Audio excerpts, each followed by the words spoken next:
Assalamualaikum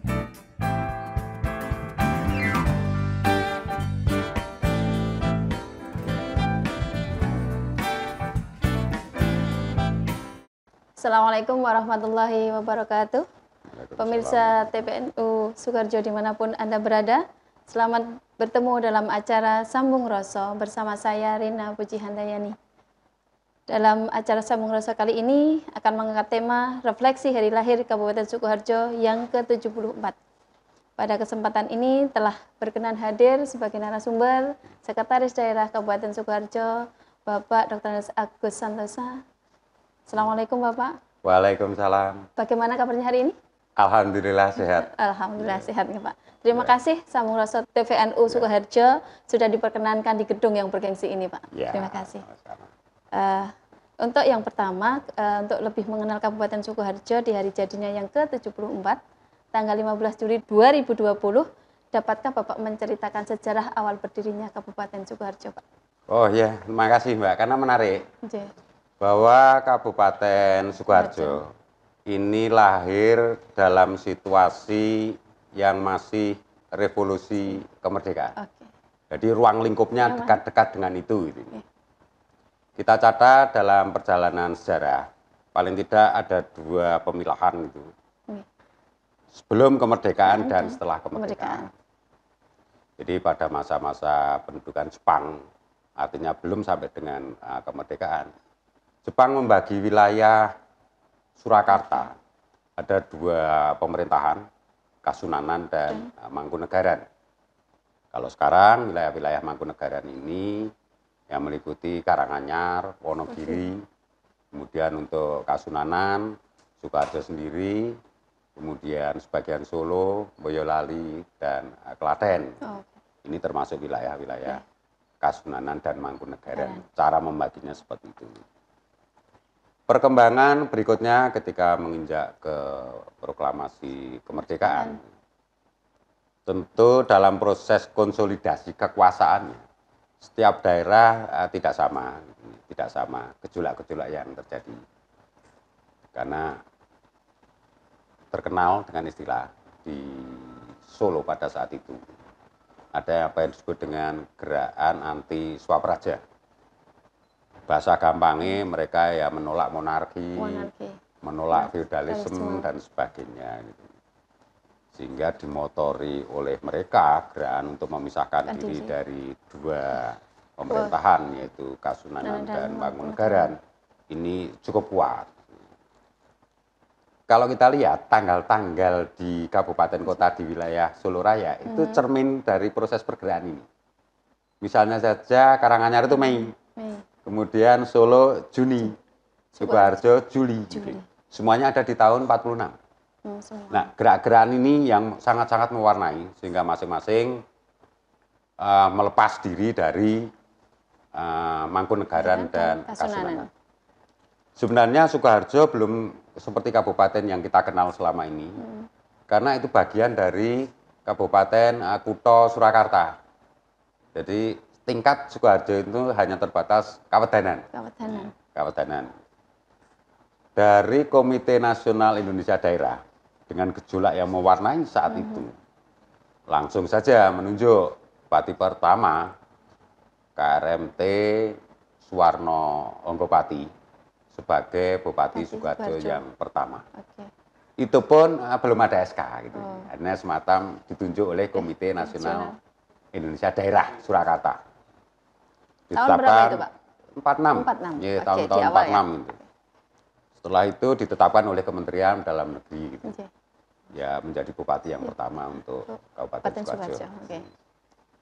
Dengan ditetapkannya secara yuridis formal, karena menghadapi gejolak revolusi, terutama gerakan anti swapraja yang begitu hebat, pemerintah pusat menetapkan PP 15 SD tahun 46. Ini pengakuan mulai dari aspek sejarah sampai dengan yuridis. Di peraturan pemerintah ini dinyatakan bahwa Sukoharjo menjadi kabupaten tersendiri. Ini tertanggal 15 Juli 1946. 1946. Ya. Itu secara singkatnya Kabupaten Sukoharjo. Itu karena ceritanya panjang sebenarnya untuk tiap gejolak ini. Terus kemudian makna filosofis dari Kabupaten Sukoharjo dan slogan Sukoharjo Makmur itu apa? Kalau ditinjau dari etimologis itu dari aspek kata gitu, Nggih. itu kan paling tidak ada dua suku Nggih. kata gitu. Suko Suko dan dan- raharjo gitu. Nggih. Suko suka senang, mencintai senang, kemudian raharjo sejahtera. Gitu.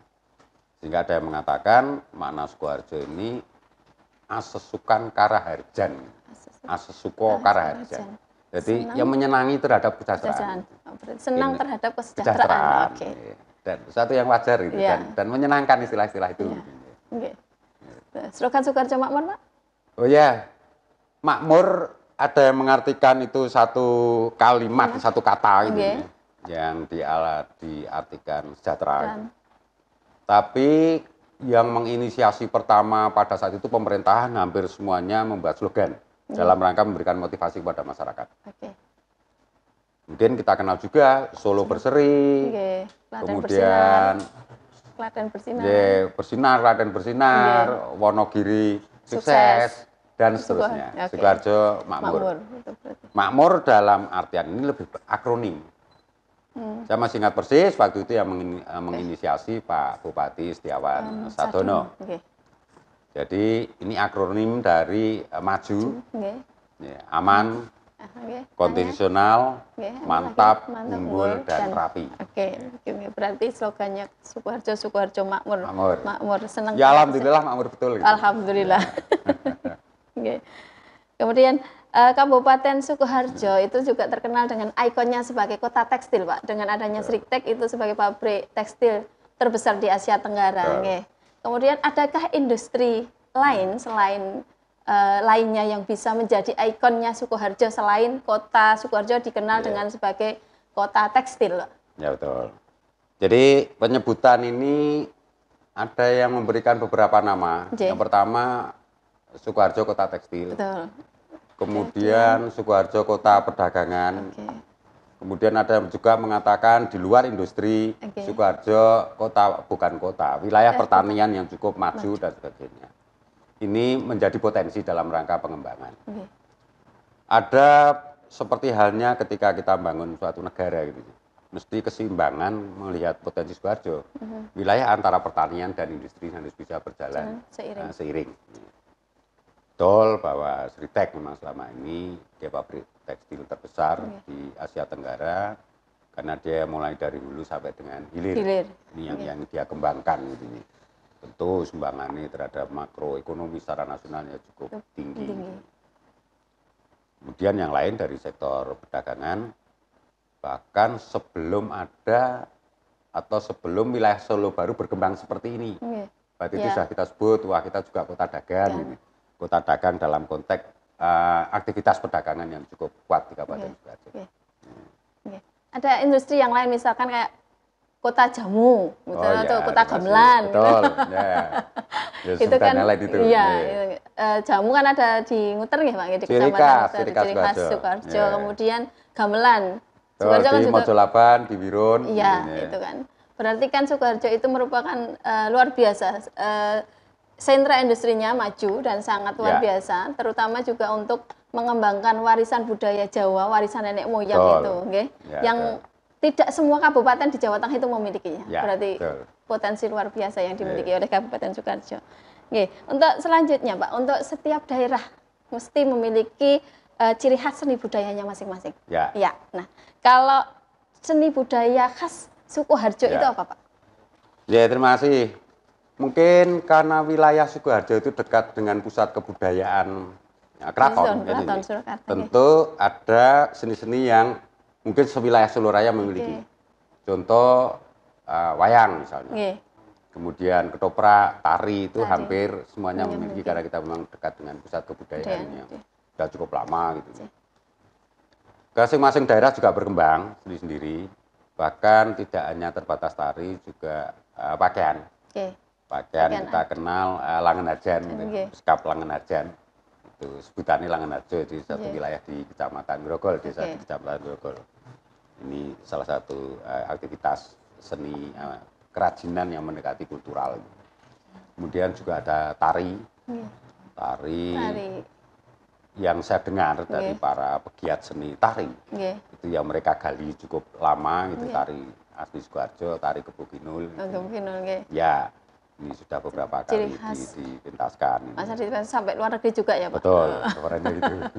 Berarti upaya-upaya generasi sekarang untuk bisa melestarikan budaya tradisional Sukoharjo. Betul. Oke, terima kasih. Dan saya tambahan itu satu Mbak. Apa? Selain kita melestarikan juga harus mengikuti perkembangan yang ada sekarang. Yes, betul. Kesenian nih memang warnanya tradisional itu nih, ciri khas. Hanya sekarang media nih yang perlu kita ubah.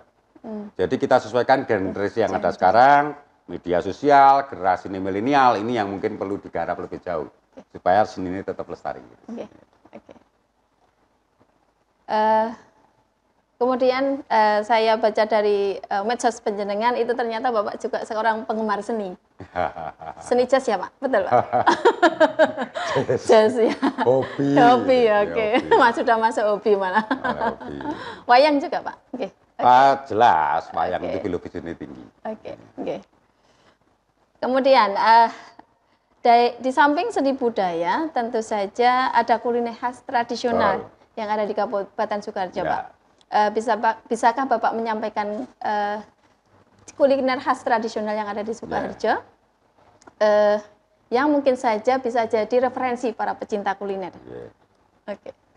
Jadi di beberapa kecamatan tuh bahkan hampir di semua kecamatan mesti ada ya ciri khas masing-masing yang sebutkan sudah populer dan karena juga pinter dari pedagangnya memanfaatkan medsos sekarang. Oke.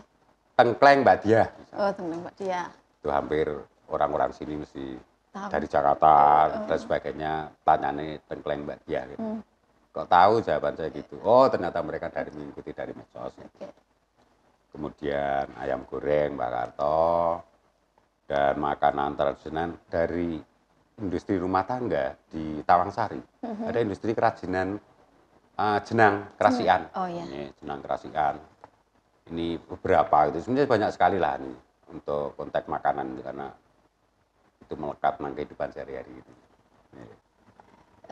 Dari kuliner yang sudah Bapak sebutkan itu untuk setiap kecamatan ada? Hampir selalu ada. Okay. Memiliki itu. Memiliki. Ya paling tidak mesti ada tejadah, jenang itu mulai mereka semuanya hampir ada gitu. Dari Weru yang terkenal ya Pak? Ya ada apa alakata atau alakata, ya. Mulai nasi kemudian mie, mie tapi mie kanji. Ada mengatakan mie kawat atau itu sebagainya. Gitu. Kemudian dibungkus dia dengan daun jati dan warnanya. Yang membuat lebih segar itu warna. Oke. Dari sekian banyak kuliner tradisional yang di Sukoharjo, yang sudah pernah Bapak coba apa Pak? Hampir seluruhnya. Oh, hampir seluruhnya berarti. Hampir seluruhnya, karena setiap kali kunjungan ke daerah, ke desa dan sebagainya, paling tidak kita mampir di warung makan terdekat. Oke. Jadi sudah ada lokasi-lokasi tertentu, seperti yang disebutkan tadi, wilayah Grogol ya ke Mbak Diah. Misalnya di wilayah Tawangsari ada tahu kupat dan sebagainya. Kemudian Polokarto ada sop buntut. Dekat Baki ya kadang-kadang ke nasi liwet dan sebagainya. Oke. Berarti bukti cinta bahwa kita itu bangga dengan Sukoharjo ya Pak? Harus. Selanjutnya, setelah kita mengenal Kabupaten Sukoharjo, mengenal sejarahnya, mengenal seni budayanya, sentra industrinya, dan kulinernya, bisa penjenengan ceritakan sejarah kepemimpinan Kabupaten Sukoharjo, mulai dari awal berdirinya sampai masa kepemimpinan Bapak Bupati Haji Wardah Wijaya sekarang. Tadi sudah saya singgung bahwa untuk Bupati pertamanya, itu KRMT Suwarno Nggopati. Ini beliau wafat karena tidak lepas dari peristiwa Madiun Fair gitu di tahun 48. Yang di dalamnya itu ada juga nasir gerakan anti suap raja karena itu orang-orang sosialis lah gitu. Tapi yang kita kenal dalam buku sejarah ya pemberontakan PKI Madiun. Madiun 48 ya. Nah, ini beliau ya korban dari kekejian itu. Gitu. Seiring dengan perjalanan waktu sampai dengan ulang tahun yang ke-74, 15 Juli tahun 2020, ini 19 bupati termasuk di dalamnya ada yang pelaksana tugas maupun penjabat gitu. Jadi sudah banyak, termasuk waktu ini sudah mulai cukup panjang gitu. Tentu dalam konteks pemerintahan, kita kan negara kesatuan Republik Indonesia.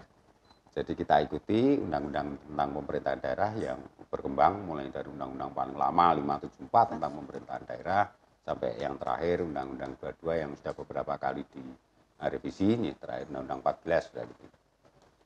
Jadi dinamika pemerintahan ini mengikuti regulasi yang ada atau yang ditentukan oleh pemerintah pusat. Dan itu wajar karena bentuk negara kita memang bentuk negara kesatuan.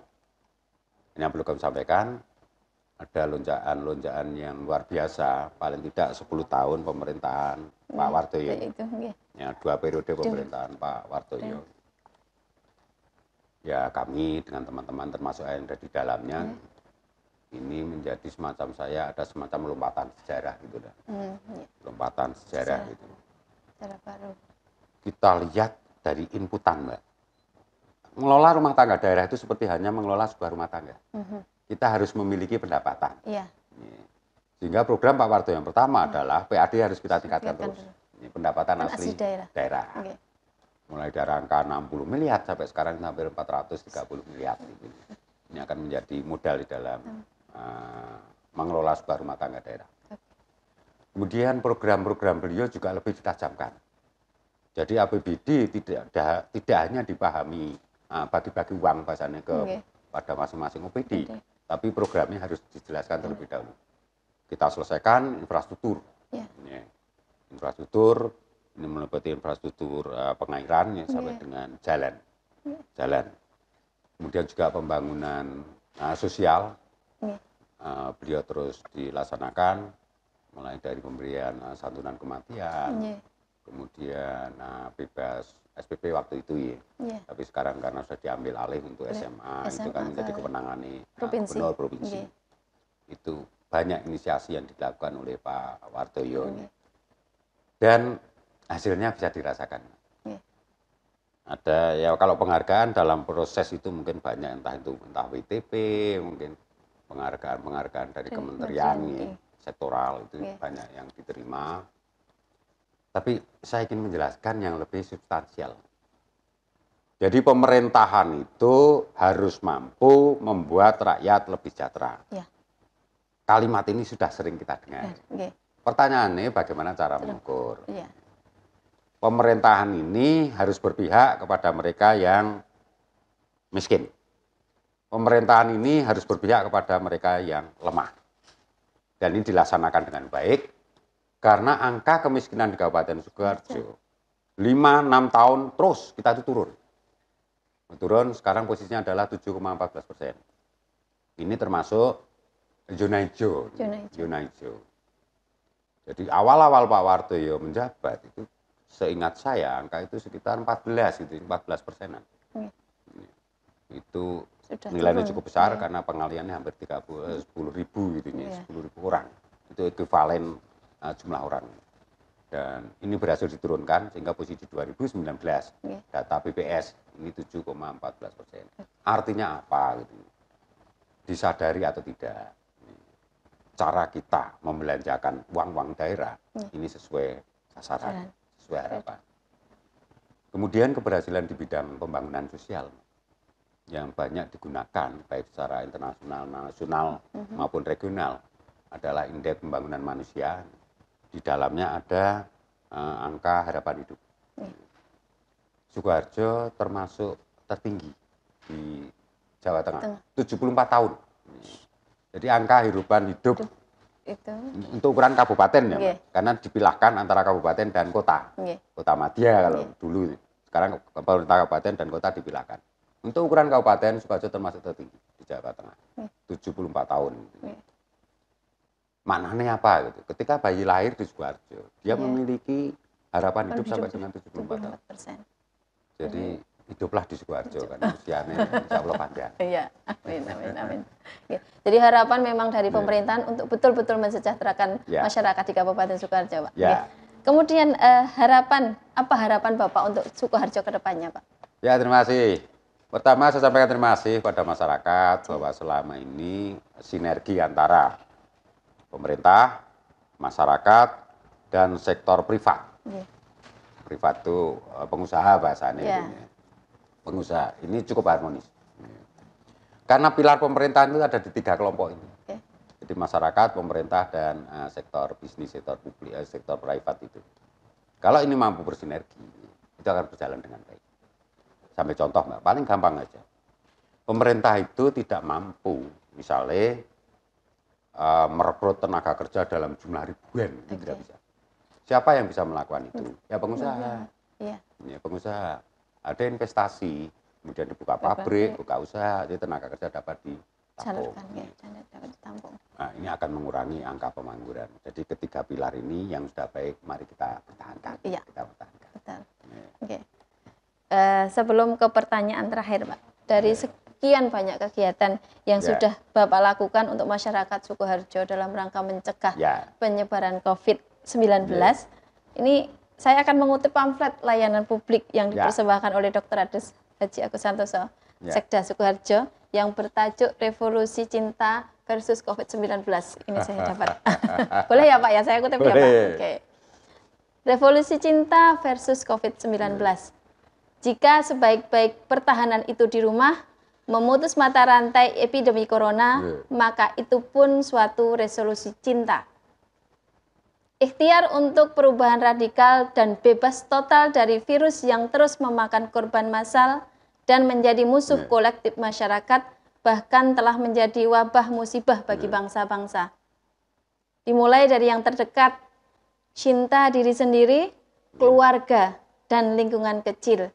Kemudian simpati dan empati menjadi rasa kebersamaan keluarga besar, rumah bangsa, demi perubahan nyata dan kebangkitan terukur. Karena tubuh dan jiwa yang sehat akan membawa selamat, sehat, dan sejahtera negeri tercinta. Berjaga diri di rumah setara maknanya dengan ikhtiar di luar. Para ahlinya, dokter, perawat, aparat, serta relawan yang bekerja amanah untuk penyembuhan para penderita. Dirundung segala resistensi, maut, sakit, penderitaan, ujian, serta cobaan, sebagaimana takdir para syuhada. Jadi, mari sambung menyambung rasa saling percayakan masing-masing tugas yang berjaga di rumah dan bertugas di luar dalam ukhuwah revolusi cinta. Demi Indonesia, selamat, sehat, dan sejahtera. Pesan luar biasa. Nah, masuk pertanyaan terakhir, Pak. Pesan yang ingin Bapak sampaikan kepada warga Sukoharjo agar musibah ini segera terlewati. Monggo. Jadi, terima kasih kepada masyarakat Sukoharjo. Ini pertama, saya sampaikan terima kasih apa yang menjadi program dari gugus tugas COVID, penanganan COVID-19 dan juga pemerintah. Ini sudah banyak yang dilakukan. Karena tanpa kerjasama dengan masyarakat, boleh dikatakan hampir tidak mungkin ini akan mereda. Kenapa gitu? Karena penularannya kan dari orang ke orang. Harapan saya perilaku hidup bersih sehat ini tetap dipertahankan. Kemudian physical distancing, jaga jarak, pakai masker, cuci tangan. Ini hal-hal sederhana yang dapat kita lakukan, tapi manfaatnya sangat-sangat besar.